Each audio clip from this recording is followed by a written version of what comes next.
Hi guys! So it's me, Ansing TV. Ayan, so dito tayo ngayon sa farm ng ano kasing farm to, pinsan? Ito lang din sa Bersamin. Bersamin. Oh, anong sinasabog ni Kuya? Ang sinasabog niya ay sa ito ng petchay. Ayan. So kung bago ka sa channel ko guys, ay huwag kalimutang i-subscribe ang subscribe button. Ayan. Huwag kalimutang i-hit yung notification bell para updated ka sa mga bagong videos ko. Ayan. So bagong content tayo ngayon. Dito na naman tayo sa Agri Tutorials. Marami kayong matututunan. Tapusin lang yung video ko guys. Pagtatanim ng petchay. Ngayon ang content natin ngayon, paano magtanim ng petchay. Yan, paano magsabog. Yan. So, yan. Stay tuned lang kayo. Yan, intro, pasok.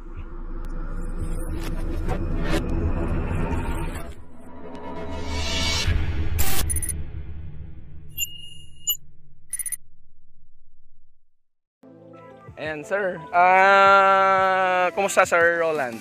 A long time no see tayo ngayon dyan. Okay naman po. So, ano yung ginagawa ni Manong dyan sa ano? So, ito kasi, yung tinamnan noon ng palay ito, yung lupay na to, napa-stable na namin, tapos na-prepare na sana para pagtamnan ng tawag dito, pagtamnan ng mais. Oo. Ngayon, dahil sa nag-uulan-ulan po, Okay. sayang po yung panahon, narinig naman po namin maganda yung presyo ng petchay ngayon, naisipan namin na sabugan siya ngayon ng petchay. So, gulay tayo ngayon. Oo, gulay. Gulay. Imbis na ang isasabog sana dito ay ano? Ay tatanim sana dito mais. Mais. Kaso nga lang, hindi natin mapatuyo yung lupa dahil sa patuloy ang ulan. Ngayon, kaya ang itatanim na lang petchay. Okay. Oo. Pero may preparation pa rin siya kahit nakakuan na ganyan. Kailangan din natin lagyan mo ng mga pilapil. Tapos Yan. paligi. Ano yung paligi? Ito, yung dito natin ipapadaan yung Okay. tayo. So ito pala yun. Yung paligi. So ano yan mga natubo dyan? Mga kanya. Sir. Mga palay. Pala yan. Oo, yung mga kwan kasi pinagtap na nito noon ng ng palay. So mawawala yan ngayon. Okay. So interview natin si Sir. Yung ginagawa niya. Ayan. Check natin. So tapusin lang yung video ko guys. Mag-enjoy kayo. So Sir, ano yung yan? Ano yung inaano nyo? Buto ng petchay. Ayan.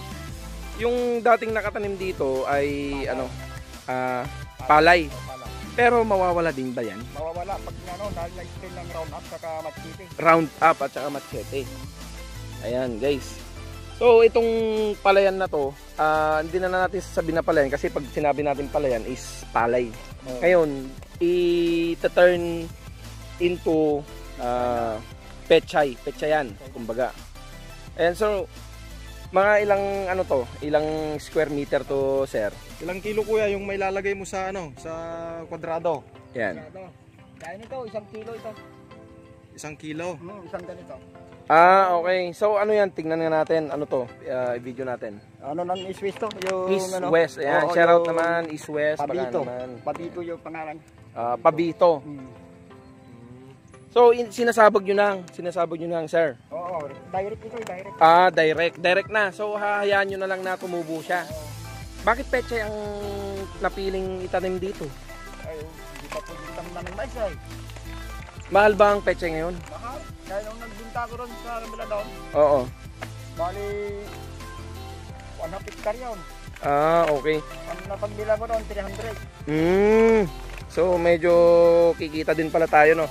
So Kasi pakyawan ng bilihan. ano na kayo, Sir? Nakailan na kayo dito? Patapos na ba? Oo, patapos na doon, isa doon sa Ramila doon. Dito. Kuya, walang matitira dyan sa buto na yan. Hanggang Ayan. matapos mo. So kasama ko si Sir Roland na in-interview ngayon yung Okay. So after ilang days bago tumubo to, Sir? 2 to 3 days. 2 to 3 days tutubo na siya. Paano yung mga palay? Mawawala yan, mamatayan. I-spray nyo ng round up. Sinabugan, na-spray na yan. Okay. Bago sabugan, kailangan sprayan mo na ng glyphosate tsaka machete. Okay. Yung glyphosate kasi para mamatay na yung mga tumubo ng damo tsaka yung mga palay. At yung machete naman, para dun sa mga buto ng damo na hindi pa tumutubo. Okay. So, papasalamat tayo, kasama natin si Sir Roland ngayon eh. Tsaka anong pangalan mo, kuya? Anong pangalan mo, sir? Yun. Kuya Jun, galing pa atang Nueva Ecija to eh. Nueva Ecija. Ayan, shoutout kay Kuya Jun. Si Kuya Jun. Ito yung may-ari. Ayan, yan. Ito yung may-ari. Yan. So, mamaya interview natin yan. Si, pinsan din natin yan. So, natin magtanim ng pichay kasi bakit pinsan? Bakit petsa yung naisipan mo? kasi hindi pa pwedeng magtanim ng palay ay mais. Kaya pichay muna. Pechay. Oo. Mahal lang pechay ngayon siguro, no? Tatama ka siguro, no? Ha? 80 daw isang kilo. Magkano? 80 daw. 80. So, paano yung magkano, sir? Sapol nga, paano yung magsabog? Ganyan lang. Ayan. O, sige nga, sir. Pasample. Ayan. So, yung mga damo na to, yung mga palay na to, maalis kasi nispray nyo ng Roundup. O, ganun lang, guys. Tignan nyo yung ginagawa niya. Ayan. Babalik tayo dito after how many days para ma-check natin kung tumubo na yung mga pechay nila. 5 days. Oh, 5 days. Ayan. Ayan, ganun lang yung ginagawa ni Sir Jun. Sir Jun? Ayan. Ganyan lang, oh. Oh. Para lang siya naglalaro. Para lang siyang wala. Oh, tingnan nyo. Ganun lang siya ng ganun. Tingnan nyo, ah. Ayan, oh. Oh. Pero expert ko na yun sa Ayan. sabog ng pechay. Ayan, guys. Para may content lang ako. Sa tirik ng araw na to. Talagang inano ko. Binidyo ko talaga to, guys, with Sir Roland. Ayan. Kung makikita nyo naman, ayan, in ilang yung naani niyang palay, madami siyang naaning palay. Pero susubukan ko din magtanim ng ganito. Ayan, so siguro ayan, in other day i-cover din natin yung sa kanya. Magtatanim din siya ng ganyan. Alam niyo yung tinanimnan natin ng palay, yung sa kanya, tataniman niya ng pechay. Ayan. Ayan, guys. So, makikita nyo, ganun lang, oh. Hagis lang siya ng hagis, sabog lang siya ng sabog. Yan. Kasi hintayin na lang na tumubo. Antay na tumubo. Tapos na... Ang alam ko kasi ang pechay, pupunla mo. Hindi na. Hindi na. So, direkta ng ganyan. Antayin na lang natin. Mas madali, sir. Ito yung pinakamadaling pamamaraan ng ano. Kung tutusin niya, pwede pa yung ano yung pinagkapasan ng palay. Tapos pag nasunog mo na yung mga pasyok. Oo. Ano yung pasyok? Yung mga dayami. Okay. Nasunog mo yung mga kahit di mo na ipaararo. Oo. Tabugan mo na lang ng buto. Tapos abono. Tapos saka mo papatubigan na lang pagka tumubo na. Okay.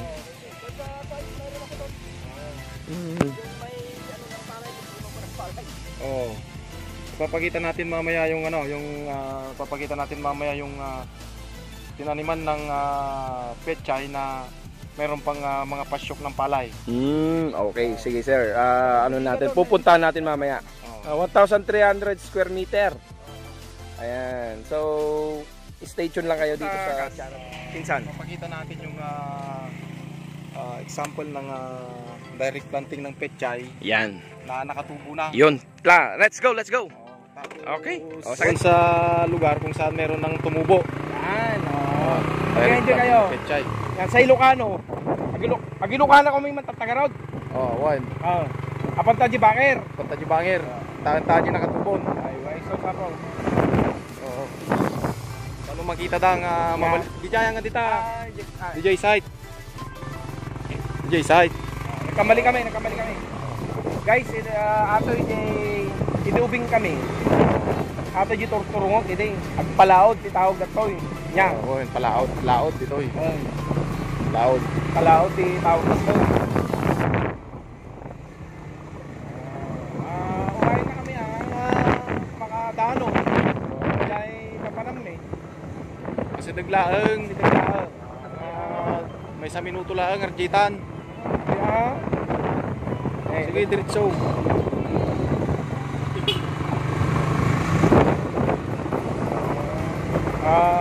Stay tuned lang kayo. Sundag kami. Sige. Tandanin. Oo. Pagkanigit tayo. Kanigit. Oo. Kanigit. Oo. Yan, shout out kay ano. Sino kasi? Hello. Yan. Hello.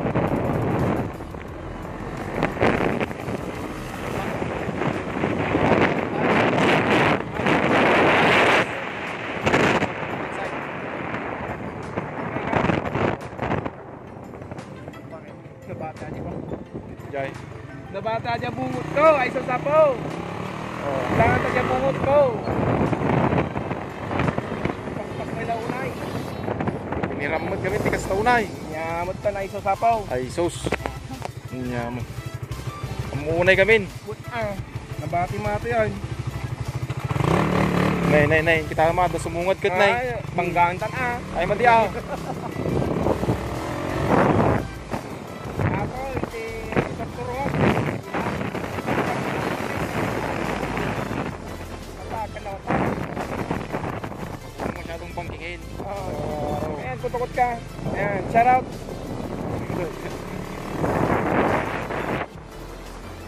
Shout out mga kaldeng. Kambing na pulos. Anong eskormito na dyan? Diretso. Kaya toy. Drying station. Sino maging bagay? Ha? Oo. Sigurado mo lang ang ma-dry. Dito yan. Dito yan.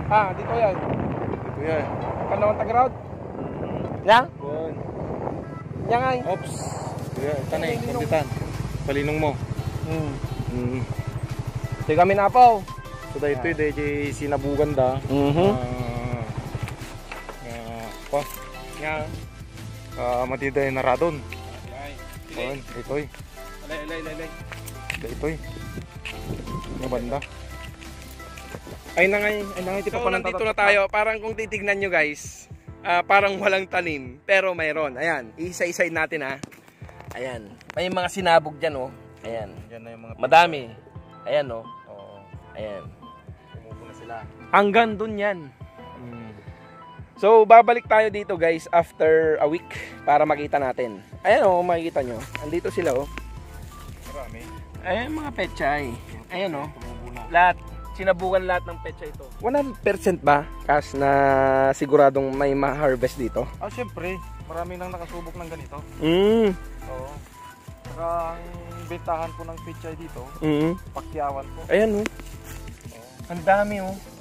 Talagang sinabugan ng pechay. Sinabugan na lang. Inisprayan muna ito ng glyphosate Tsaka isprayan muna ito ng glyphosate Roundup.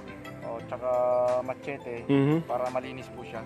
Oo. So, tignan nyo naman po yung mga pasyok ng dayame. Ayan. Yung mga pasyok ng palay. Natuyo na sila dahil na-sprayan no? Guys, kung makikita nyo parang wala lang. Pero kung i-zoom natin, iisa-isayin natin, andyan lahat. Ayan, iisa-isayin natin. Ayan oh, mayroong pechay. Ayan. Oh. Ayan, nandito lahat. Eto. Ayan. Dito lahat, ayan. Pechay lahat yan. Ang pagkakalam natin kasi, ang pechay is hindi siya direct. Ipupunla mo muna. Pero this time, ang ginawa ng mga magsasaka dito sa Pangasinan, bakit, uulitin ko na naman yung tanong ko pinsan, bakit nagsabog sila ng pechay? Kasi mas konti yung trabaho. Di ba? Habang nag-aantay. Kasi ang pechay, sandali lang yan, no? Sandali lang, pwede nang anihin. Oo. Habang di pa pwedeng tanan ng mais, sinabugan muna ng pechay. Ayan. Ito guys. Ayan, oh. Ang dami. Ayan. Ang gando yan. Mayroon. Di na tayo pupunta doon ha. Ayan, makikita nyo naman oh guys. May mga tumubong pechay. So, ayun lang. Thank you for watching. Ito yung ginagawa ng mga magsasaka dito kapag ang lupa ay basa. 'Di ba? Hindi pa pwedeng tamnan ng mais. Actually, after ng cropping ng ng palay, dapat mais ang susunod dito, 'di ba? Kaso nga lang, Nag-ulan-ulan kasi. nag-ulan-ulan, naging matalino naman ang mga magsasaka dito, nagsabog sila ng mga petchay. Ayan. So at least, pagka summer, ay makikita natin guys. Ayan oh. Oh. Ang dami niyan. Lahat ng makikita nyo petchay yan. Ayan oh. Oh. Yan. Hanggang dun. Ulitin ko lang. Yan sir, thank you so much for your time sa pagsama sa akin sa pagpunta sa farm na to. Actually, katatapos lang ng harvest ng palay na ito. After ilang buwan to bago tinamnan? 45 days lang kasi pwede nang i-harvest yung ano. Oo. Yung Petchay. Kaya pagka-harvest nitong petchay at tuyo na yung mga lupa dito, tinantam na ng mais, tatamnan na ng mais. Tatamnan na mais. Parang habang pinagpapahinga yung lupa, tinamnan ng petchay. Ang galing, no? Ang talino ng mga magsasaka. Yun, hindi na sayang yung time. Hindi na sayang. Siyempre, habang dumadaan yung panahon, gumagastos din naman tayo. Oo. Kailangan meron tayong alternatibo na Very good. pagkakakitaan. Habang nagpapahinga yung palay, habang nagpapahinga yung lupa, kumbaga, 'di ba? Guys, makikita nyo ito tapos na. Ayan, aantayin na naman yung next cropping which is yung mais.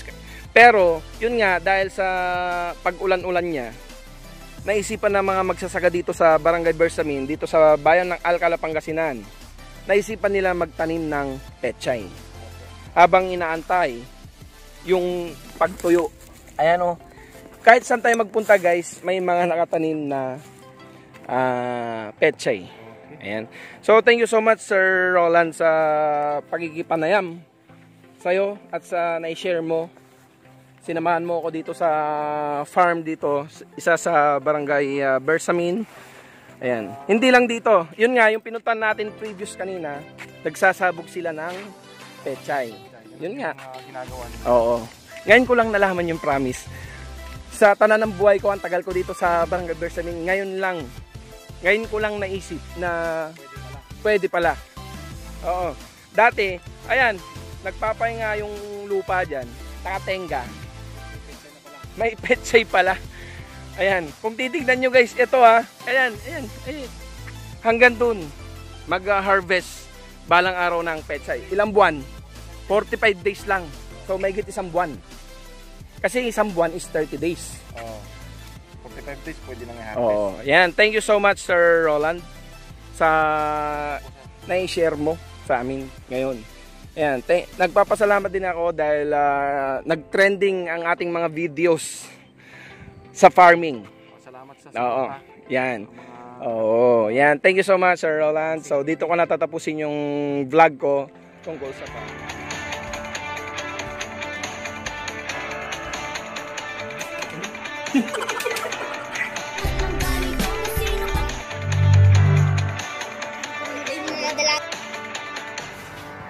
So, ito yung pinsan ko.